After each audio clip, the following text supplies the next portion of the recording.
guys? I'm Jameson, and this is part 3 of my series helping you to improve your bebop drumming. And I hope you brought 3 strollers today, because today we're going to talk about taking care of triplets. Now, the great drummer Max Roach had certain textures that he went back to time and time again in his solos. And one of these was this constant triplet texture. And all this is he's playing constant unaccented triplets in snare drum usually. And then he plays accented notes, sometimes on the tom, sometimes on the snare, sometimes on the cymbals.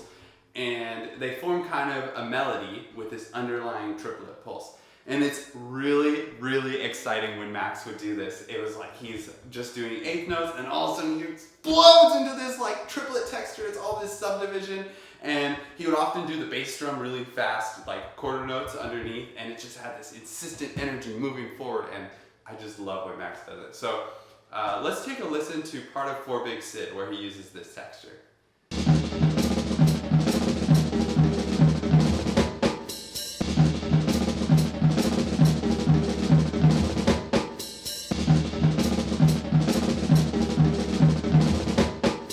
Man, that is so cool! Let's start talking a little bit about how we're going to play like that. The first thing we're going to do is play triplets, unaccented, on the snare drum with alternating sticking.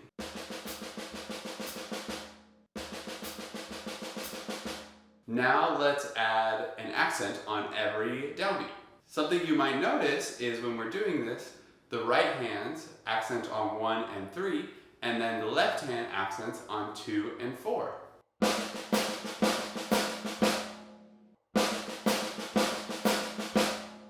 Okay, let's see what happens if we switch the accent to the 3rd triplet of each beat. So these are the offbeats.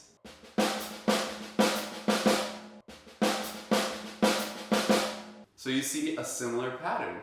The right hand plays all the accents on the upbeats of 1 and 3, and the left hand plays all the accents on the upbeats of 2 and 4.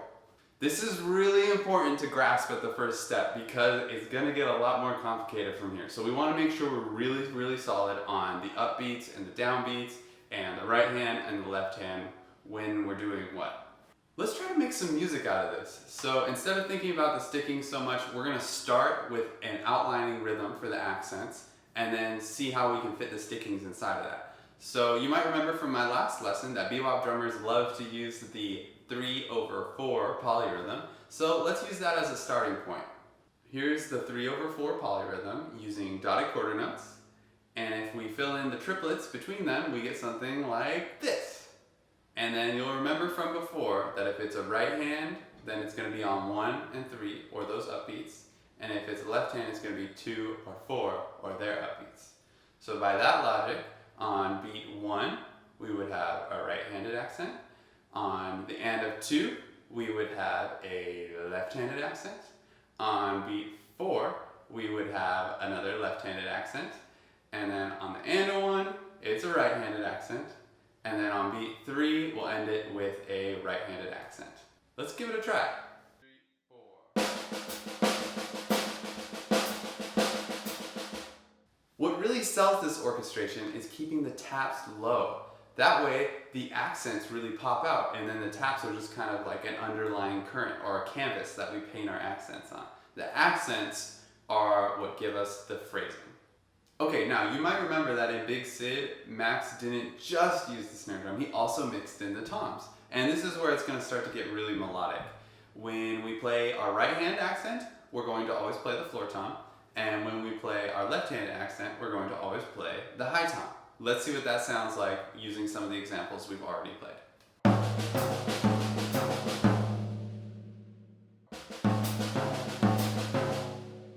Okay, cool, this is going really well. Now let's go back and check out the phrase that Max played in 4 Big Sid.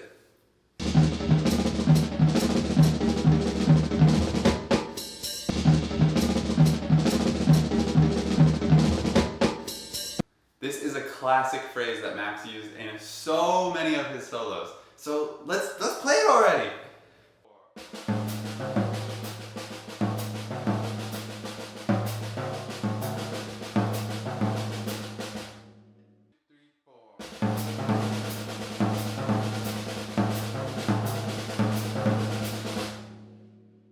Now, if you're like me when I learned this, you're really excited at this point because there's so many possibilities with just this one orchestration.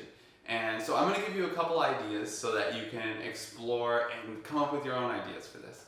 All right, the first one is to just go through all the possibilities. All right, practice playing on beat 1, play an accent on beat 1, and then practice playing an accent on the end of 1, and then go to beat 2, and keep moving through playing every possible subdivision. All right, the next one is play 2 notes, 2 quarter notes. Play accent on 1 and 2, and then the and of 1 and the and of 2, and then 2 and 3, and you see where this is going, right? Then, once you feel like you have every combination down, test yourself by sight reading rhythms. And the best way to do this is to get a basic rhythm book like Art of Bop Drumming or Syncopation, and open to the pages where they have just basic rhythms written out. And try to read down the page, playing the accents as the written rhythms, and then filling everything else in with those unaccented triplets. If that's not enough, then you can explore even more by adding double stroke rolls to the unaccented notes or buzz rolls to the unaccented notes. Then move freely around the drums, just focusing on making melodies, and then combine all of these and see what kind of amazing creativity is going to come out of it. That's it for the lesson today, and hopefully by now you feel perfectly comfortable taking care of triplets. This is also the last week of Max Roach, but next week we're going to be starting a new series on big band drumming, so make sure you flam tap those like and subscribe buttons.